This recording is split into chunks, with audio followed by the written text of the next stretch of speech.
why food commercials cost hundreds of thousands of dollars. First of all, I want to mention that, whatever they want, I do it cheaper. A bustling operation Money. behind the fancy cameras of food commercials. It takes dozens of people and a few customized robots to make a burger look this juicy. I can do that. Oh, nothing here is simple. As far as the work we do, it's incredibly complex, very technical. Steve Geralt has filmed commercials for big brands like Hershey's, Heinz, and Pepsi. Through his No, genuinely, I feel like with enough preparation, I could do that. Like, you don't need all the fancy shit. You don't need a robotic arm that whips your cream. You can whip the cream yourself. production company, The Garage, and there's a lot of money on the line. Filming one 30-second ad can cost hundreds of thousands of dollars, and they're working against the clock because they use real food, I could do this. which doesn't stay pretty for long. That's the misnomer about everything. Faking makes things harder. We visited Steve's studio in Brooklyn, New York, to see how his team films the perfect burger. Today, Steve and his team are working on a test shoot for Burger King. They'll use it to try and land the client. Yeah, good. Brett Kurzweil is a veteran food stylist. Honestly, what I don't get, the big companies, right? Why do they still need advertisement? I'm talking about like Coca-Cola, Burger King. When I go into a store and I want to buy a Coke, right? I already know which one I'm getting. I'm not going to get like some random cheap one. Like I'm either getting Coca-Cola or I'm getting Pepsi. I don't need to see an advertisement at home while watching TV. Go like, yeah, I didn't notice I didn't have any Coke for 2 weeks. Like, once I see it's running out, I go buy a new one. I don't understand. It's his job to make the burger look like a Whopper.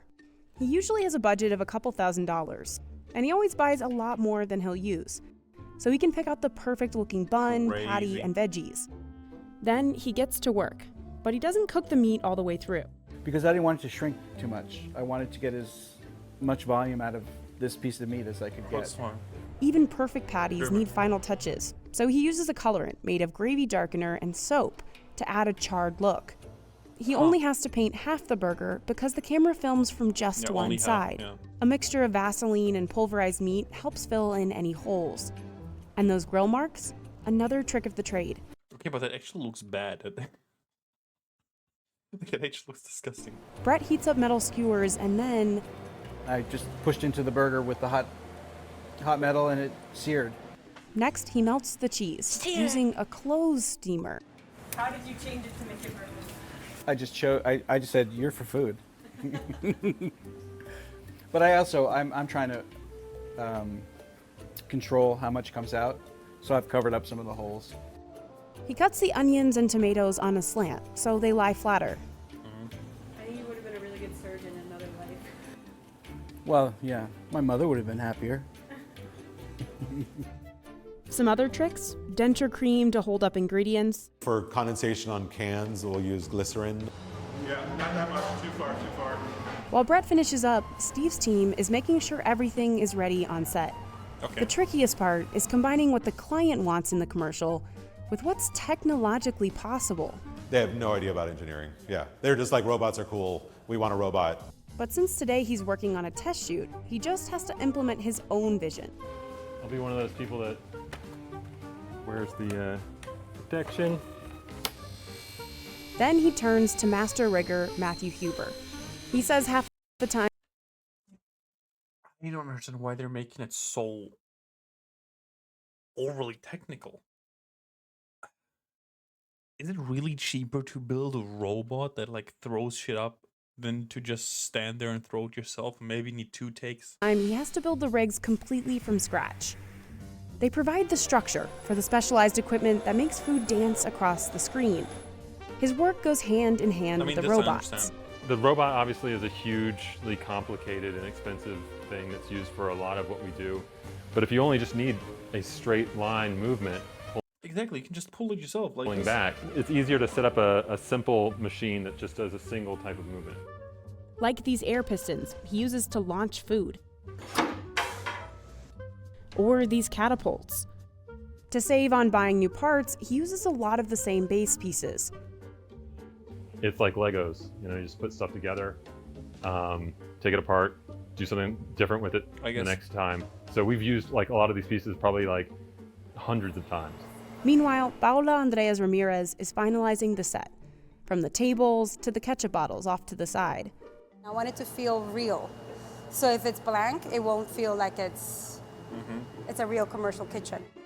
Every inch visible to the camera matters. So Paula's team built this tile wall just for this shoot. That is crazy. But they said it still felt empty.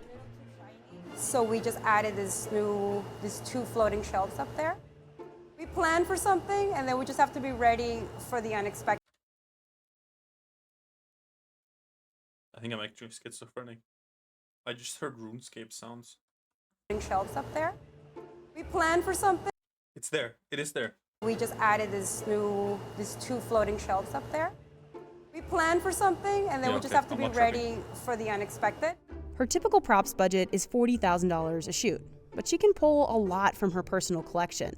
Why the This fuck did bit that is guy look like an entertainer? $40,000 a shoot, but she can pull a lot from her personal collection. This has been 20 years of collecting. And this is like Salvation Army, garage sales, years and years of hoarding. I always like to have extra.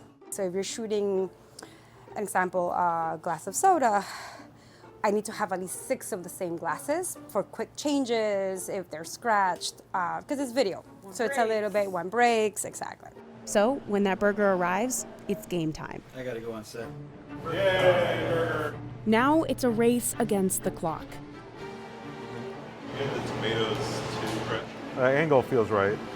Can we melt the cheese a little more? The tomatoes Get are a little already heat in there. growing up.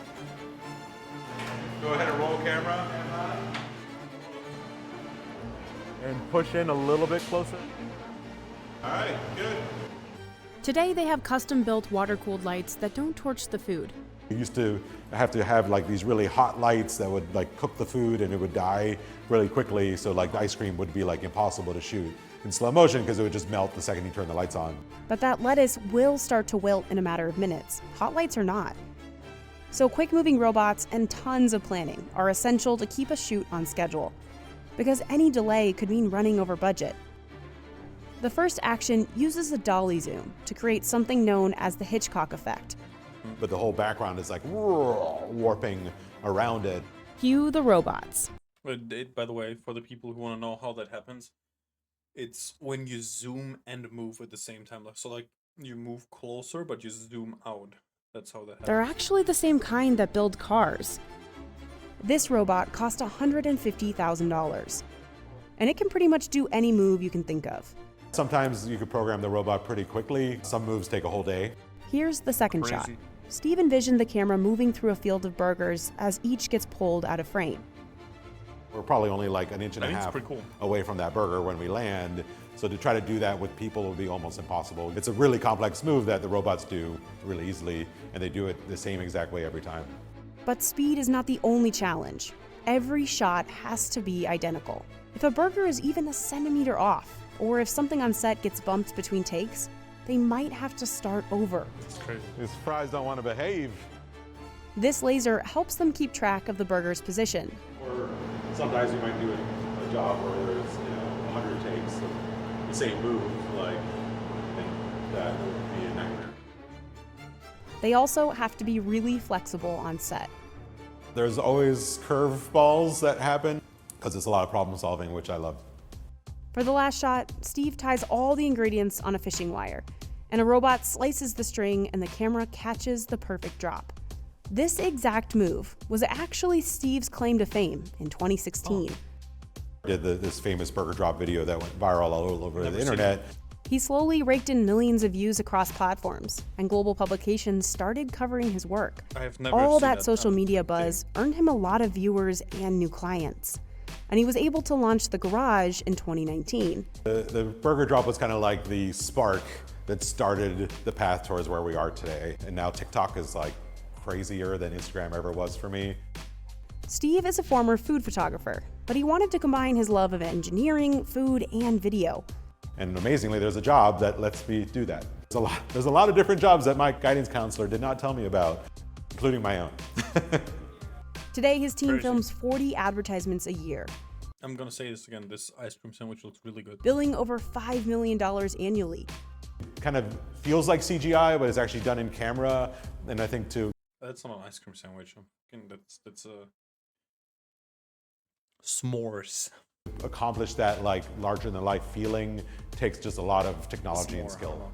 Steve says they know they've done a good job when viewers can't tell a whole production is hidden behind a shot. They have no idea what we do at the end of the day. It is fun for me for people to understand how complex this stuff is. But all that complexity is worth it, because Yes. there's a lot of money on the line. Fast food companies poured $5 billion into advertising in 2019, and for good reason. They know just how valuable Dude, 5 billion is crazy. There's no way that's worth it. There's no way that's worth it. Imagine, like, you could open so many more restaurants with that, or pay a better wage to get more people and more qualified people. the power of food suggestion can be. A Yale University study found that visual cues like food ads can have an effect on food cravings.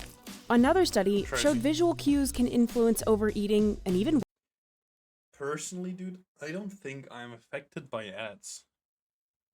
I mean, like, we learned about how ads affect you in school. Like, I majored in it for a year. But I don't know, I feel like it doesn't have an effect on me, dude. weight gain, and that can convert into traffic and impressions for a brand. Like, I know, like, that's the point, right? It shouldn't feel like you actually have, like, they have an effect on you. But the last time I actually bought something that I saw on an advertisement before,